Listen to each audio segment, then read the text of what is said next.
Words cannot describe how I feel after I watched this movie. It was a magnificent masterpiece, still scared the bejesus out of me on the account of how disturbing it was. Just a fair warning, if you are not in a fit mental condition or if you want to bring kids, don't watch this movie. It will mess your mind and I'm sure it will affect your kids as well.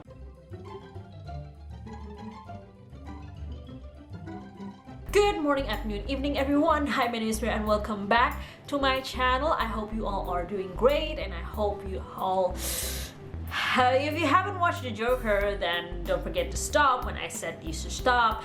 And if you have watched The Joker, how do you feel? Are you okay? I'll hope that my review will shed some light on how disturbing it could be. And even though it is disturbing, it's still a pretty great movie. And if you haven't, please don't forget to click that bell button besides my subscribe button so you will be notified if I upload something new. Now, I was originally planning to watch this movie after the hype went down a little bit because I know that this is going to be an epic one. But after hearing countless comments from other reviewers, I am determined to see this movie the first week it came out. Once I did it, I have no regrets. But I have to admit, it did leave me in a pretty dark corner in the back of my mind. The one that I don't visit often anymore.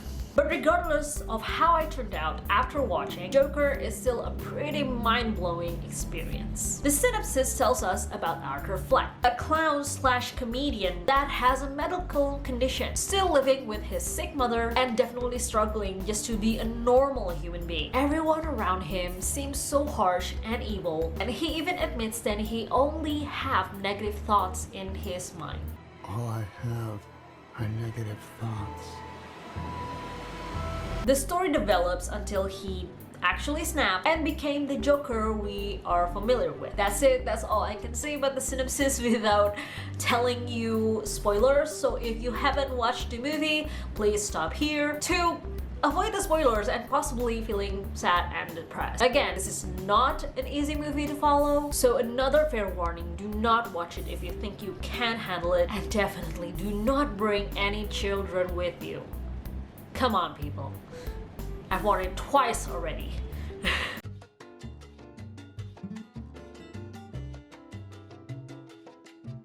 The first scene is already gut-wrenching as it is. Arthur Fleck got beaten and bullied by a bunch of kids and he cannot do anything about it, and I immediately cried. It was already so sad and the audience just sympathized with him right on the spot. Then the scene moves on to Arthur Fleck talking to his social worker, where we get to experience his point of view about his sickness and treatment and then realize on how horrible it actually was. This is where I start to think that if I were in his shoes, I might have done the same thing. I might have got irritated if the people just keep asking me the same question over and over, even though they already can see that I am not okay. The same feeling overcome me many scenes later when I see Arthur's struggles, the way he made his decisions, and the ultimate goal of me being tested is when he actually fires a shot. And I had a gut feeling that if I was in his shoes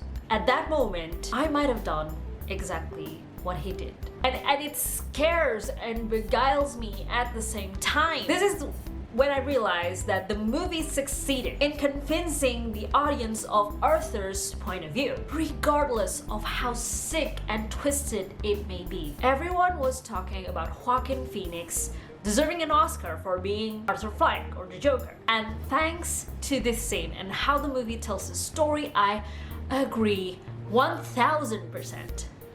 Then about the storyline. What surprises me the most is the possibility of Arthur Fleck became Thomas Wayne's son. Obviously, the Wayne family should play a part in the Joker's universe. I just didn't think that it would be that direct and surprising. And then for Arthur to learn that it was actually a lie and seeing all the proof, that broke my heart. For me, the scene where I felt for Arthur the most, when he was holding his mother's file in the hospital and was experiencing one of his most infamous laughing fits. It was so sad. Another plot twist that just left my jaw hanging was how his whole relationship with Sophie is just his imagination. This entire time, we were led to believe that Arthur is actually also capable of having a loving relationship with someone else, and then to find out that it was all a lie, made up by his own mind. Whoever writing this story, can I just give you a hug for this complexity and surprises? Please,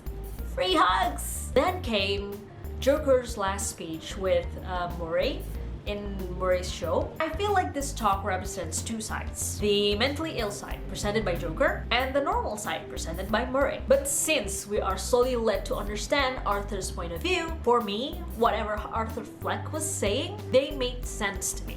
And I agree with him wholeheartedly. Again, while I was feeling this, I also feel scared. Like, how can I agree with him? Like, just how?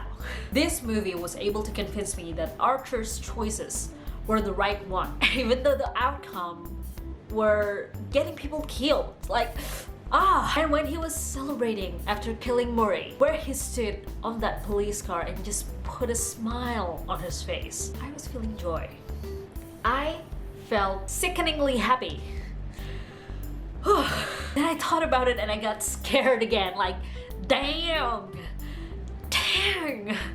Oh my god. Despite Joker being a standalone movie, a lot of the theories sprouted thanks to the brilliant screenplay. One of my favorite was this. Even though there are adoption papers with Arthur Fleck's name on it and his mother's name on it, there's still a slim chance that Arthur is actually Thomas Wayne's son. Think about it.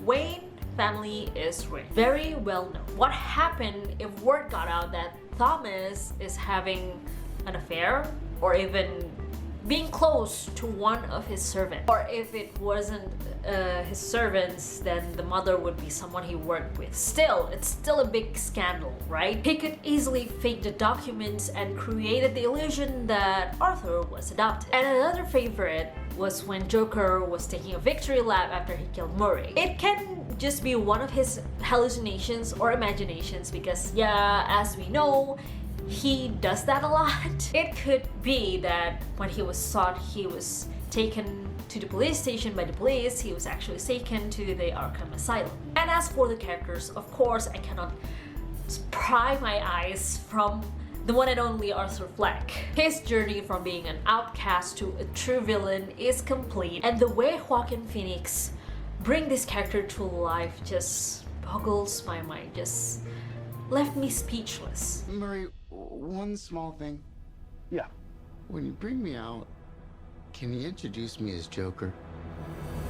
From his dedication to lose his weight to learning how to laugh like Joker, who was mentally ill, the level of perfection that he was trying to pull gave me the goosebumps. And I wish he would actually win an Oscar. Like, he deserves it, man. I can't really say anything much about other characters, but I think they played them perfectly. So, should you watch this movie? Absolutely. Even though it might disturb some people, Joker is actually a great masterpiece and another milestone in the filmmaking industry, especially in the superhero/supervillain business. We can sympathize, even support this madness of a character regardless of his action, and I've never experienced that with other movies before, at least not this intense. I don't know if there's going to be another movie similar to this one in the future, so if you have the chance, please watch it. It will worth your time. And that is all I have for you guys today. Thank you so much for watching. I hope you like this trailer reaction. No, I hope you like this movie review. And if you do, don't forget to comment, like, subscribe, follow me on Instagram, Facebook, and Twitter. They are in my description below. Thank you again so much for watching, and I will see you, lovely birds, next time. Bye!